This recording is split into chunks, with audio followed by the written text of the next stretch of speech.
Selamat pagi dan salam sejahtera. Yang terhormat Kepala SMK Budi Luhur Sintang, yang saya hormati Guru Bidang Studi Bahasa Indonesia, yang saya cintai siswa-siswi kelas 12. Patut kita panjatkan puji dan syukur kehadiran Tuhan Yang Maha Kuasa, karena kehadiran dan karunia-Nya kita diberi kesehatan dan kemampuan dalam mengikuti ujian praktik Bahasa Indonesia secara daring. Pada kesempatan ini, izinkan saya menyampaikan pidato dengan judul Pendidikan di Masa Pandemi COVID-19. Hadirin yang saya hormati, pendidikan yaitu suatu proses pembelajaran pengetahuan, kemampuan, serta keterampilan yang dilatih dari kebiasaan setiap orang. Menjadi bahwa bahan warisan dari orang sebelum hingga sekarang. Ada yang mengatakan bahwa pendidikan adalah suatu usaha sadar dan cara yang sistematik dan dinamis. Hal ini sebagai tujuan mewujudkan pelajaran serta meningkatkan potensi dalam setiap pelajaran. Beranjak dari pengertian tersebut, pendidikan sangat penting untuk setiap instan. Pendidikan di masa pandemi COVID-19 bahwa gaya baru saat ini nyaris seluruh aktivitas diusahakan tetap dilakukan di rumah.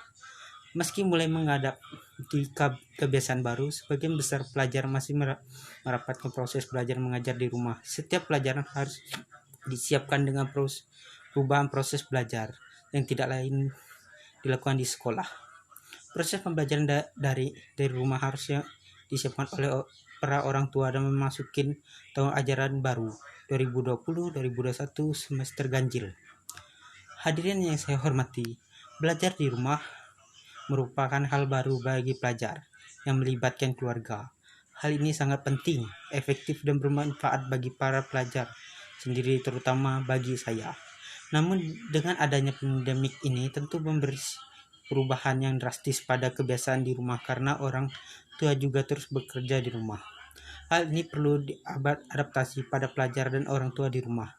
Banyak orang tua yang lelah, jengkel, dan mengeluh dalam membina anak-anak dalam proses belajar di rumah, terutama dalam mengerjakan PR atau pekerjaan rumah yang diberikan. Oleh karenanya, orang tua harus terus belajar membiasakan diri dengan mengetahui tujuan anak belajar di rumah. Tujuan anak belajar agar anak dapat meraih beberapa kompetensi masa depan di antara berorientasi tindakan, berprinsip, serta inovatif. Selain itu, anak juga diharapkan mampu belajar sama, berkomunikasi cerdas, kreatif, mandiri, dan berkomunikasi jika saya para orang tua mengetahui tujuan dari belajar ini di rumah. Mungkin saja tidak ada orang tua yang mengeluh dan lelah dalam membina dan membimbing anak dalam belajar. Di masa pandemi ini, kita dituntut lebih beradaptasi dengan teknologi bagi pelajar maupun orang tua. Ketergantungan dengan teknologi jadi semakin tinggi saat ini. Dalam beradaptasi dengan sistem pandemik seperti ini, tak jarang membuat orang tua menjadi lebih emosional dan cepat marah. Adanya perubahan ini berdampak besar pada orang tua, karena tidak semua orang tua yang memahami kecanggihan dari teknologi yang disebut gawai atau laptop yang digunakan untuk proses belajar di rumah. Oleh sebab itu, keluarga harus mengambil alih peran dalam mendampingi belajar di rumah. Orang tua harus didorong untuk lebih eksplosif mengenai tantangan yang ada. Bagi siswa menengah atas yang tinggal jauh dari orang tua, diharapkan untuk mengekspor diri agar lebih giat dalam belajar. Siswa yang tidak tinggal bersama orang tua dikarenakan menuntut ilmu ke kota lebih rentan untuk mengabaikan pembelajaran. Hal ini disebabkan tidak ada motif diri dan siswa tersebut dapat menganggap enteng setiap tugas yang diberikan oleh guru. Ada sebagian siswa menengah atas memilih untuk pulang ke kampung untuk membantu orang tua. Hal ini juga hambatan proses pembelajaran daring, dikarenakan ada beberapa kampung yang tidak memiliki sinyal internet. Ketika siswa sudah sibuk dengan kegiatan mereka membantu orang tua, kebanyakan siswa mengambil proses pembelajaran dari Oleh sebab itu, orang tua harus produktif untuk memotivasi anaknya untuk tetap belajar walaupun harus kesusahan untuk mencari sinyal internet.